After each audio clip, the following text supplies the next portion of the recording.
Hey YouTubers, this is the GSTV reviewer coming at you with another video for you guys today. So I'm actually going to do something a little bit different, and I decided to make a first attempt at fan commentary. And as you can read up at the title of the screen, so this is going to be on the pilot episode of Supernatural. And I do realize that Supernatural had finished airing its 14th season, and now it's going into its 15th and final season for the upcoming 2019 to 2020 season. So it kind of inspired me to come up on here and basically do a bit of a watch along on this episode. It's been quite a while since I've actually watched some of the earlier episodes of Supernatural, and especially the pilot episode that started it all. Now, I'm not going to necessarily be using any footage from the episode or any like sound bites for that matter. It's not going to be like the entire full episode where I'm showing footage, but it's just going to be just just basically me just pinpointing some details that I want to address and some little insight on how I got in the show as well. So this is going to be my first attempt, and I'm just basically conducting this sort of experiment to see how well it goes. And I hope you all guys enjoy. So sit back, grab a popcorn, grab any snack or drink whatsoever, and enjoy the ride. Now, Supernatural was a show that I didn't get into until much, much later on. I think somewhere during the eighth season, or at least when the show was in the middle of its eighth season. But I did randomly come across it on a random weekday on TNT, just watching some reruns of some of the earlier seasons. And I think this show came out in like 2005, which was really right around the time where the WB was starting to kind of transition into the CW, or at least shortly before that. But yeah, I mean, it's just really hard to believe just that now that Supernatural's heading to its 15th and final season, and it's really hard to believe that this show has been airing for a long time, ever since I was a freshman in high school. I was actually a freshman right around this time.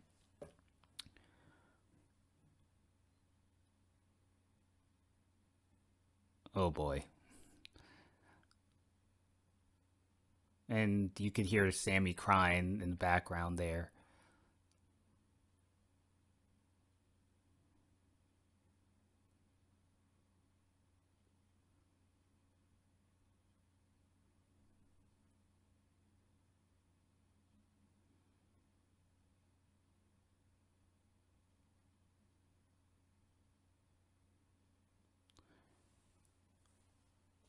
I know people have their kind of opinions on Mary and all, but it's just really just at the same time, she really cared about her sons, and and all the pain that they had to go through. But I know some people were kind of dissatisfied when they brought Mary back, as far as how that went. Um, yeah, sometimes some things are better off left alone.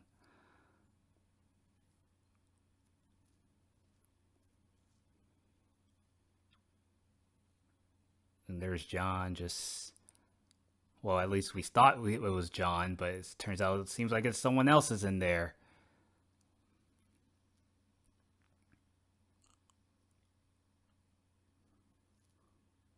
Or at least someone like a shapeshifter, or at least what it was believed at the time. Um, Jeffrey D. Morgan's definitely aged well, I'll admit. I mean, he definitely looks like very much the same as he was when he was in his 30s. Um, yeah, it's kind of weirdly bizarre because like him and Jensen Ackles aren't really that too far apart in age. I think they were like 12 years apart, I believe. And Dean was like, holy shoot. That was actually a pretty sick part where like Mary was just hanging on the ceiling, and there's blood just spilling out of her abdomen. And at the times, like, we weren't sure exactly what was going on and who was responsible for even killing Mary at the time. Oh, here we go. There's Dean, well, not baby Dean, but older brother Dean, and the whole house just completely burns and burns and burns. But they did make it out alive.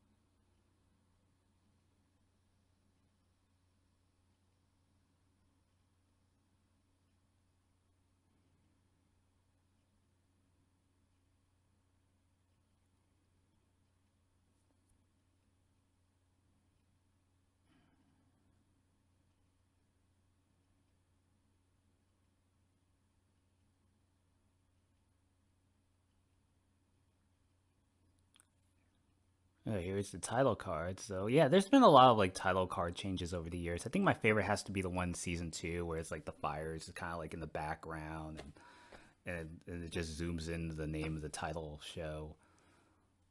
I mean, there's a lot of really good ones though. All right, so we're now in present day here, and look who it is, Adrian Palicki here. Yeah, I mean, she's definitely come a long way. She would go on to have her success in Friday Night Lights, and she would be in the GI Joe movie, which I heard which I heard pretty mixed reviews on. Um, but it was pretty financially successful for the time. But she also interesting to note that she was in, I believe, in the Red Dawn remake with Jeffrey Dean Morgan, another Supernatural alumni that was on this show, and I think they were in the same movie together. So that's pretty cool.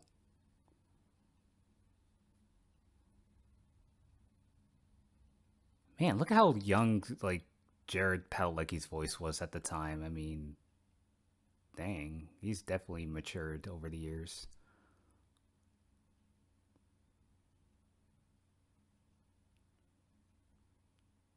Careful what you say, Jess, because you might just get it.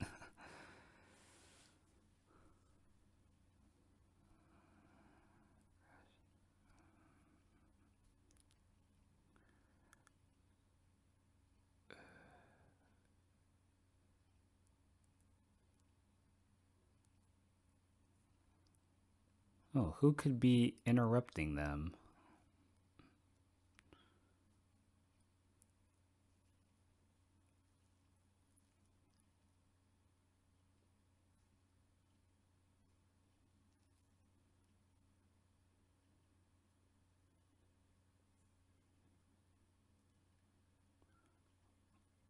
Ooh, back and forth.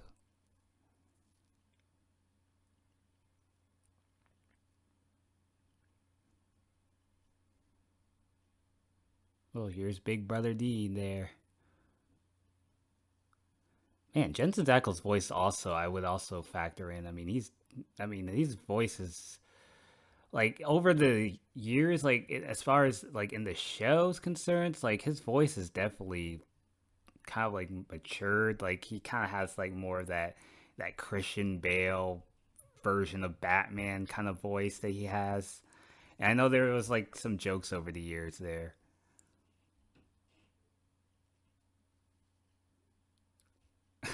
Dean with the freaking Smurfs joke.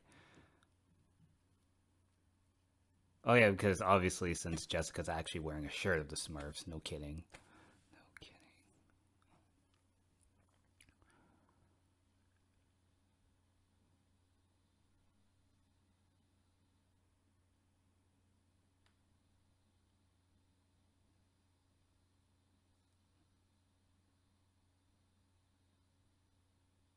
When Dean mentioned something about Dad being on hunting trip, I just end up thinking about John just killing random people with barbed wire baseball bats like he did on The Walking Dead. um, yeah, I mean, we'll get to see a little more of a little bit of that, and like later on this season, like when we eventually see Jeffrey Dean Morgan come back for a couple episodes.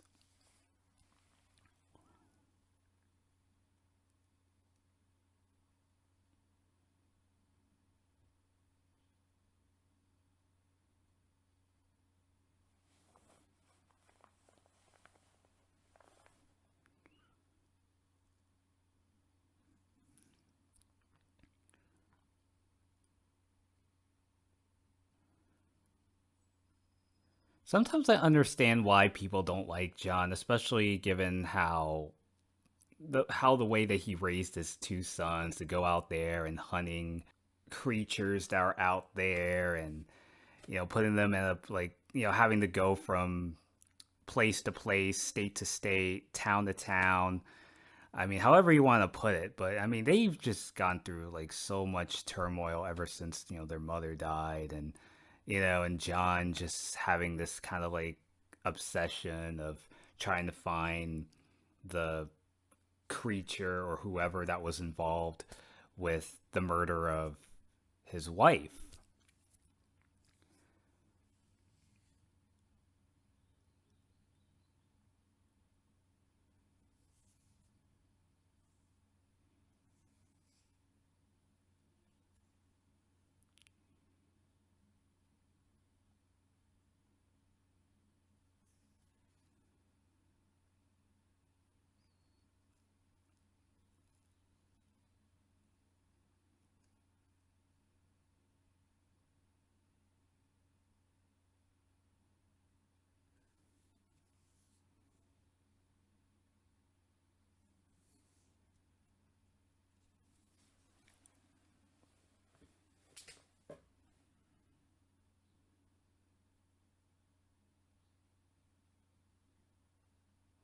Okay, so we're kind of getting a bit of like a demonstration as far as like what the formula of the show has been throughout the years. It's like they find this creature and they have to figure out exactly what's been going on, and just giving some like uh interrogations, just basically finding some intel regarding about the circumstances surrounding whatever superstition that occurs, as far as when they go cross country.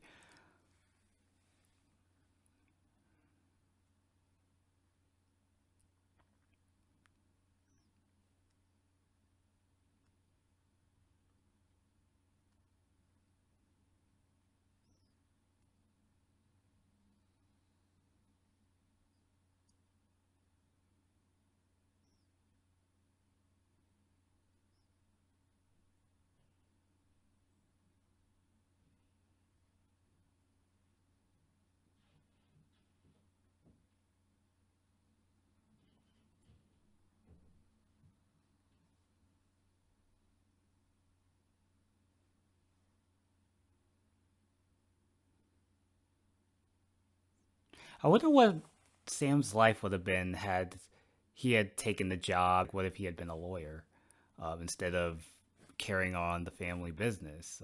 Now, obviously, there was no way of escaping, but you're just kind of wondering, like, one of those what if scenarios. And I know they did an episode like in season two, um, but yeah, I mean, it would just been an entirely different show if like Dean had been hunting all by himself, and maybe he wouldn't have survived for very long.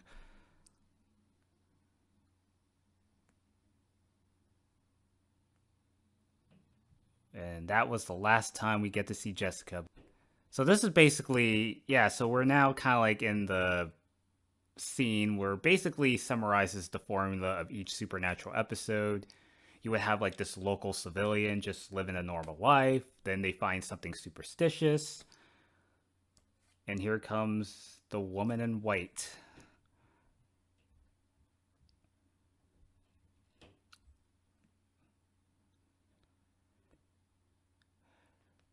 I like how they made like a callback to that last night during the season 14 finale, where they had like all these creatures from some of the past supernatural seasons come back, like even small cameos. So I'm so it kind of reminded me of this particular episode here. I think they might have recasted the actress that played Constance Welch. I think her name was. Hopefully, I'm pronouncing her name right. I think it was like Sarah Shahi or Sarah Sahi. God, I mean, I don't necessarily follow the actress's career, so uh, apologize for the mispronunciation there. But yeah, so she was also another actress that had a pretty steady career over the years.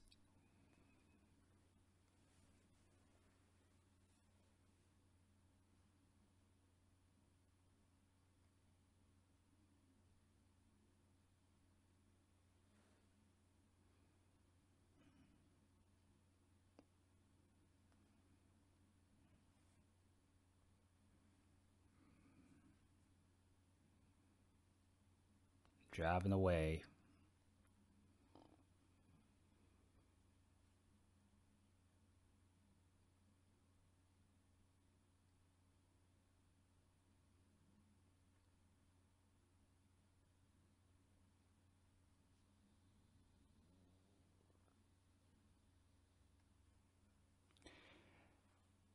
I wouldn't go in there if I were you, bud. It's better to save yourself.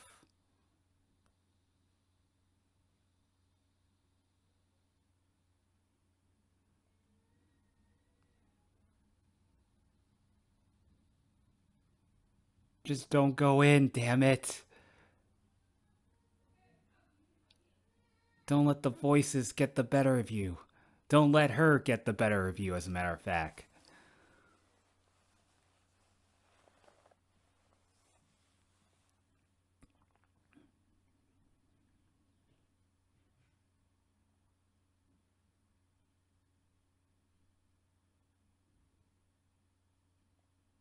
By God. What is going on? Yeah, go, go. Drive, drive. Go.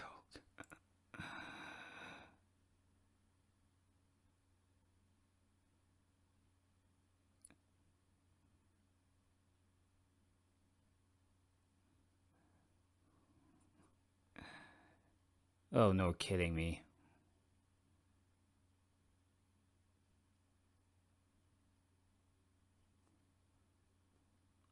Well, I guess it was a lose-lose situation after all, but still, I think the biggest mistake was him even inviting her along.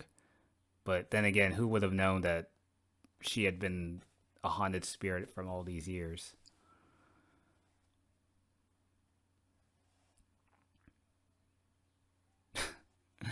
I guess Dean just doesn't want the traditional breakfast, just some potato chips and all that junk.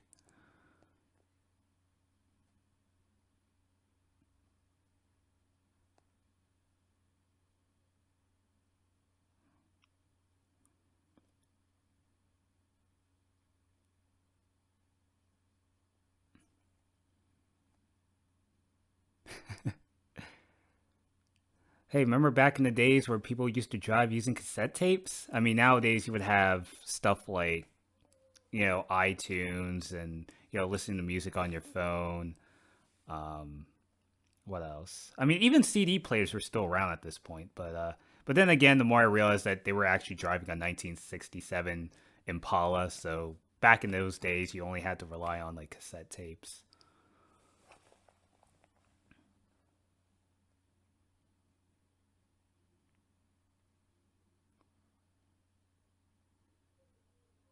It's kind of weird because like they did mention stuff about like Metallica and like all those sort of artists, but they never played a single Metallica song. I don't think they have in the past 15 seasons. I don't recall them ever playing like Metallica because they will always play like Southern rock music like AC/DC and Led Zeppelin. Considering the fact that the creator of the show, Eric Kripke, happens to be a Led Zeppelin fan, and even just music from that particular era as well.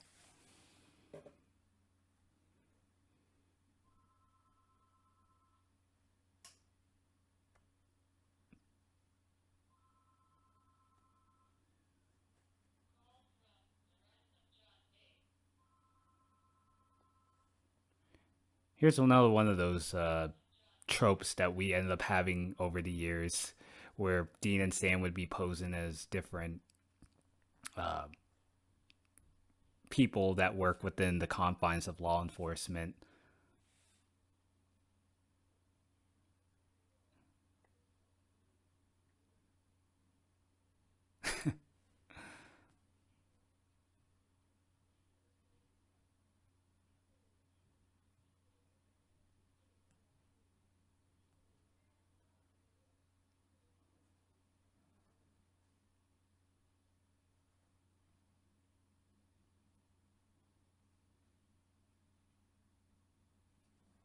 Chef should have been a little more suspicious. Well, he was suspicious, but it seemed like he could have been a lot more like he has a point. It's like, wait, you guys just don't look like you could be qualified for being working for federal marshals,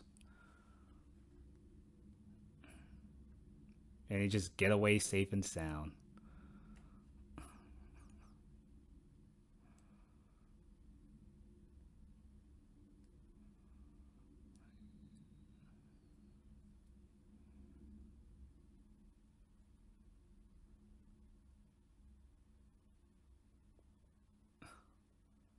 Agent Mulder and Agent Scully. Uh, I know. Let's see. David Nutter also did the pilot episode for this episode. I think he also worked a couple episodes of X Files, as far as that's concerned.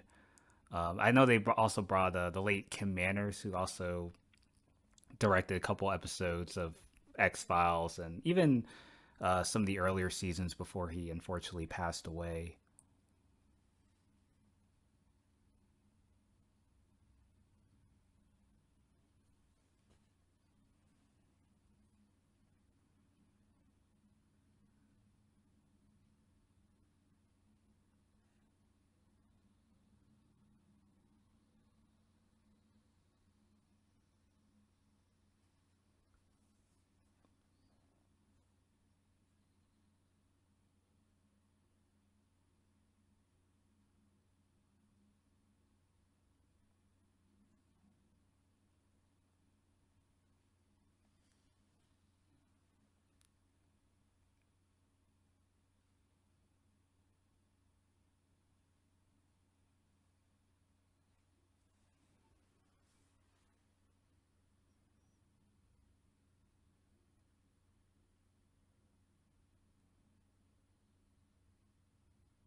I really loved like the brotherly bonding with Dean and Sam, especially during the library scene where like they're trying to look up some more information online about Constance Welch.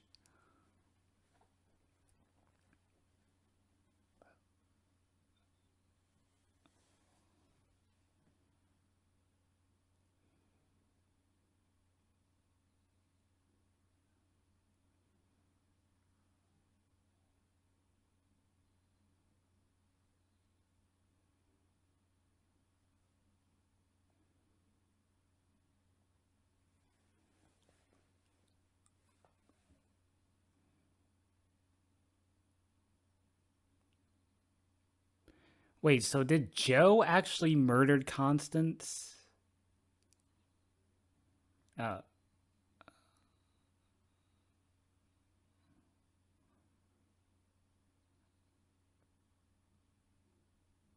oh, okay.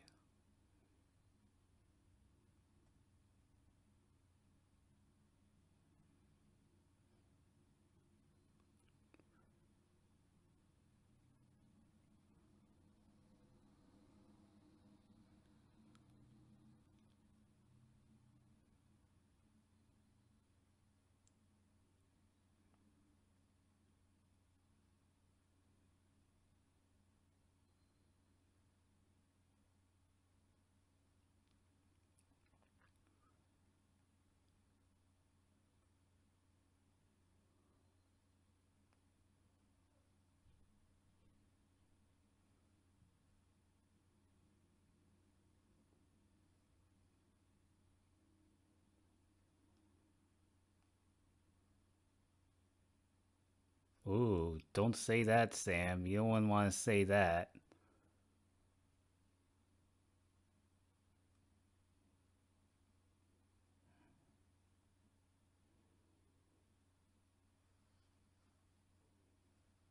Oh, there's the ghost on the bridge. Oh, snap.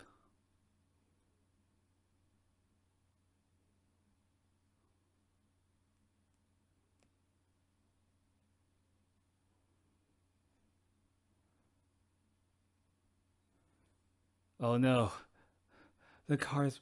The Impala's possessed. It's Knight Rider. Or Kit, actually. I think they did an episode later on, spoiler alert, but they did an episode a little later on where the car gets possessed. Um, yeah, there was like one in like the first season, like somewhere later on. I think like a truck got possessed or something, and Dean and Sam just get thrown over the bridge, never to be seen or heard from again. It's like just plain.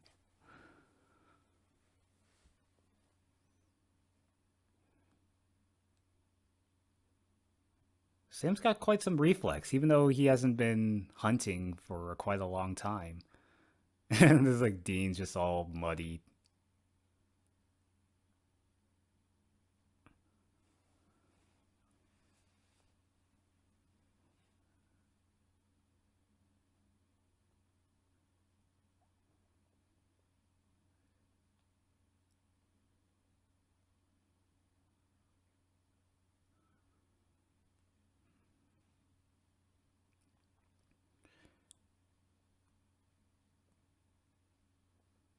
I just wonder how they survived that bridge, even though like I can understand Sam's case, but like Dean is like unless he landed on water, but I mean that could have been a risk. Like, oh, what if he had landed on like the rock and he ended up dying? But I mean then again they could always be popping back up alive again. But I mean even back at the time before like angels and demons started um escaping from wherever they came from. So this was like long before all the Christianity mythology really got heavily incorporated in the show. Okay, so Sam and Dean are now in the hotel room or the hotel suite that their dad was in before he went off someplace.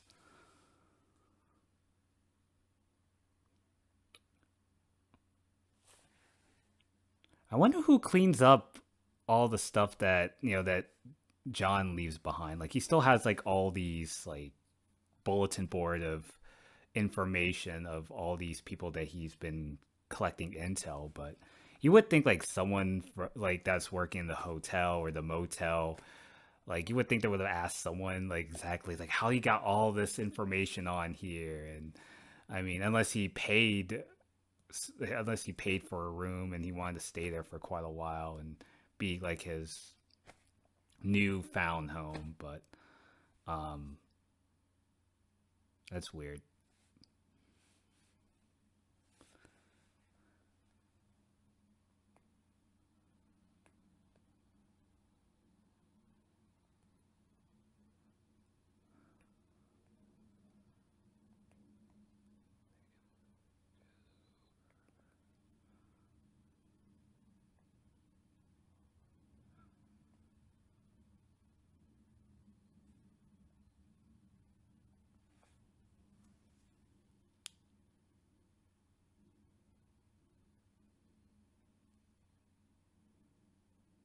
No chick flick moments, Sam. But we end up having more anyway as the season rolls along.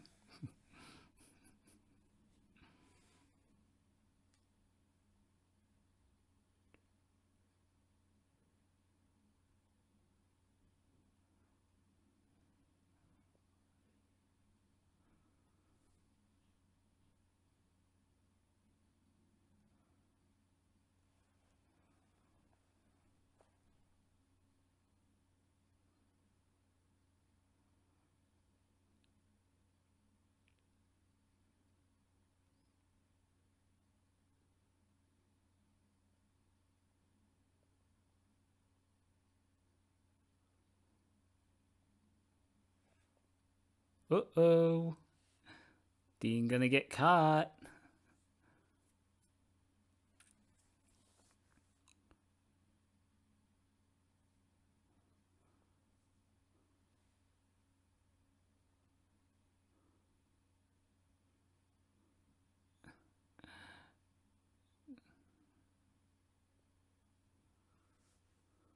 Oh snap, Sam. You better hide, man.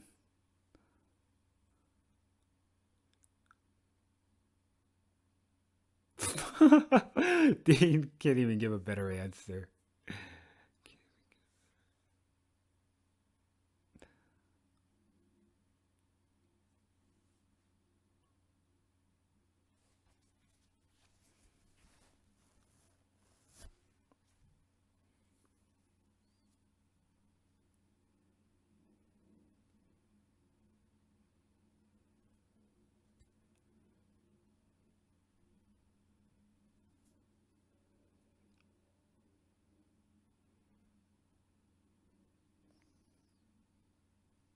Dean's getting accused that he has all this intel.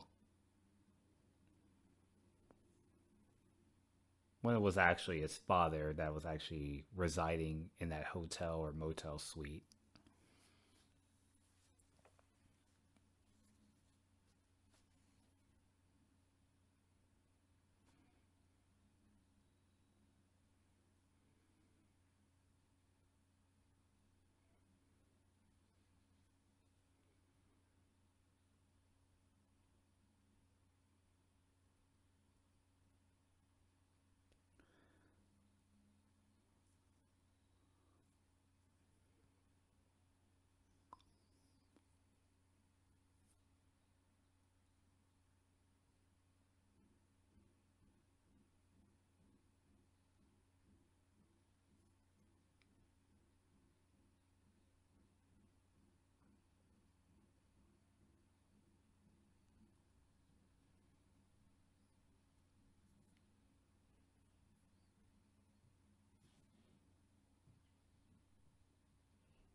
Okay, so so John was it John or Joe?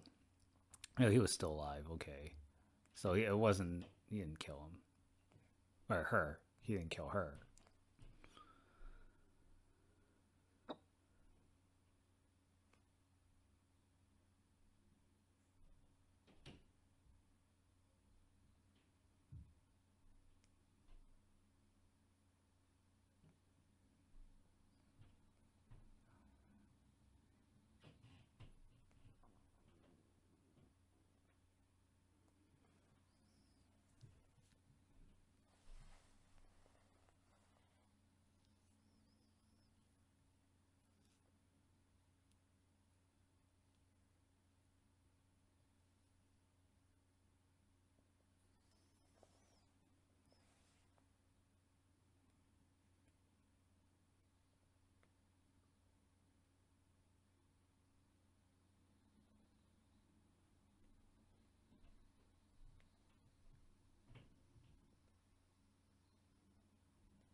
And Dean just mentioning about the comparing the locker room door, into the door that he had when he was in high school. The freak. But they do get the journal though, Dad's journal.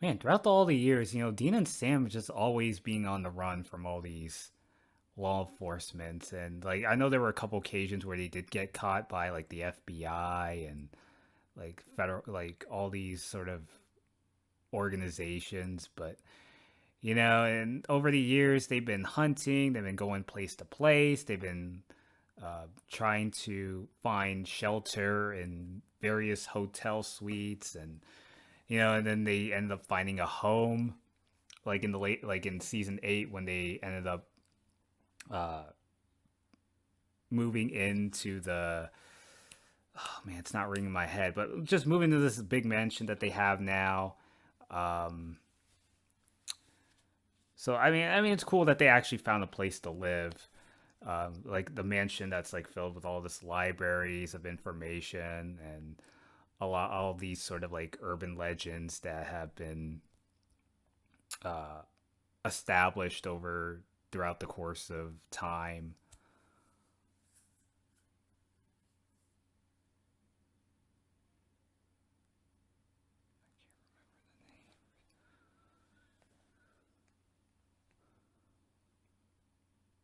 Oh shit, Sam, come on.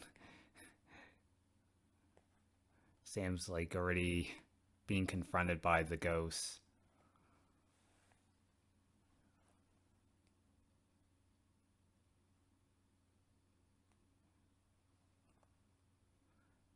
Could be deja vu or no.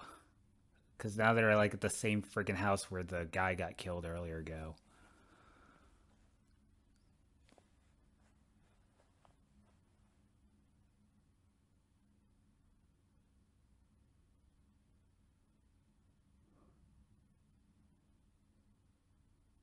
Ghostly sex. Oh gosh.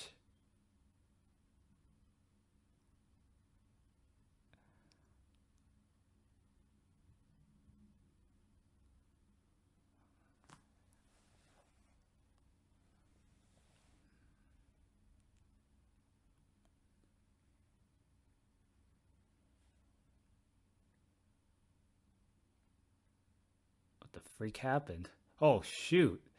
Oh shoot. She's like literally, man, she literally just having it on Sam. Oh my god. And here's Dean to the rescue.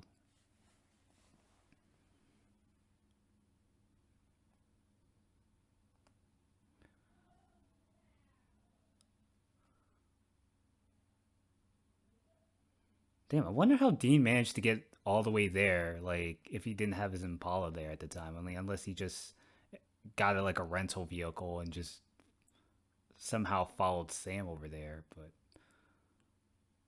well, I'm glad that he's managed to come in to save his small brother, I should say, his younger brother.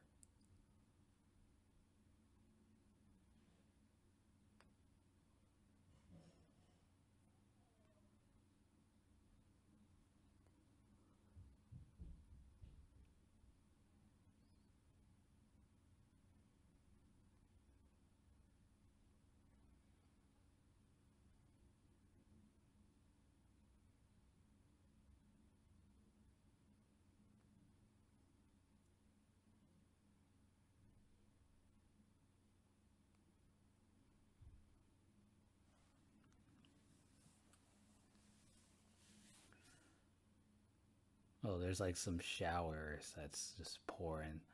Okay, so Constance was actually drowned her children all those years ago, which explains the pouring of the bathtub.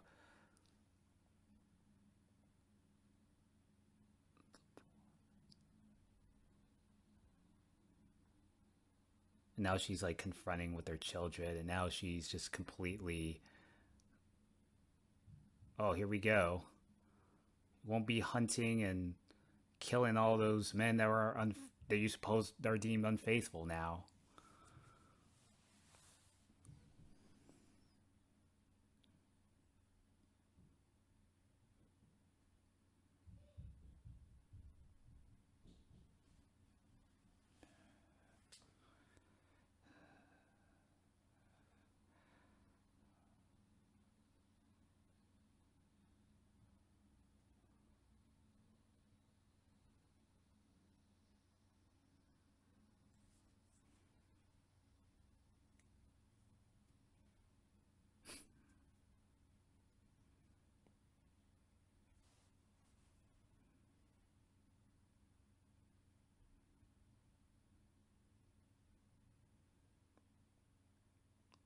I really love some of the older seasons where, as far as Dean and Sam's chemistry is concerned, because they used to like poke fun at each other a lot, and then as the seasons wore on, it's like they just can't seem to coexist, and they had to like take sides, and there's like all this ruckus or drama that's just always pouring out the drama that ensues back and forth. I mean, then they ended up having like more characters getting involved, and they brought in Cass, which I definitely like Castiel, especially like the first few seasons, and then they just humanized the hell out of that guy. But I definitely liked when he first came in, like where he had this stoic presence about him, and that being that he was the guardian angel for Dean in the war to fight Lucifer, and Michael versus Lucifer.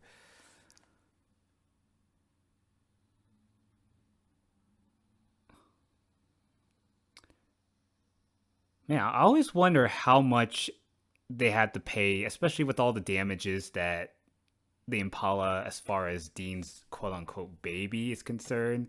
Because it seems like, often than not, that his Impala car is always being totaled. And, and the car is like always damaged. And you're kind of like wondering, it's like, how the hell did they manage to kind of cover up all the expenses? Like, how exactly does that work?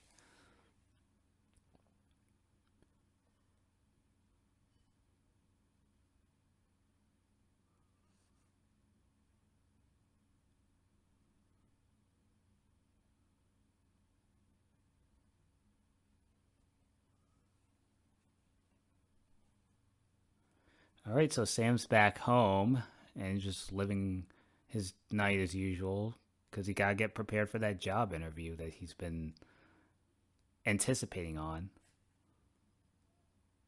Uh oh. Oh, that ain't a good sign. Oh no, Jess! Deja vu all over again. Yeah, because this actually Jessica's death actually happened on the anniversary of Sam's mother's death.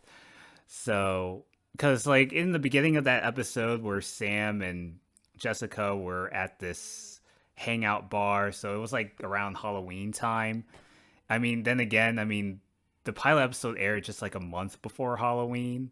So the show actually took place like a month after the show's air date. So that's, I don't know if I want to say bizarre, but I mean, they were definitely planning ahead, if that's the right context, the right way to use that context for that matter. Um, I guess if there's just a one little nitpick I just have to make mention of is perhaps maybe if they had a scene where Jessica is just living her day and then she hears something unusual in their apartment dorm. But we did not get a scene such as that. But I guess they want to kind of emphasize more on like the mystery behind what happened and the creatures that were responsible for killing Mary and Jessica. So I guess I can understand why they did what they did there. Um, but yeah, I mean, she was only just there for a little bit there. But yeah, that was basically it for this episode, and basically setting up of events that would eventually unfold, that would lay the foundation for the rest of not only season one of Supernatural, but just the entire course of the series as we all grew to love. I just definitely had a blast rewatching this pilot episode. I mean, I apologize if there were some, or if not a lot of moments where there are moments where I just ended up pausing, or there's just hardly any like, if there's like a lot of silence in my commentary, but this is just like sort of like an experiment. This is just my first attempt at fan commentaries. Thank you all guys for watching. Till next time, this is the GSTV reviewer signing out.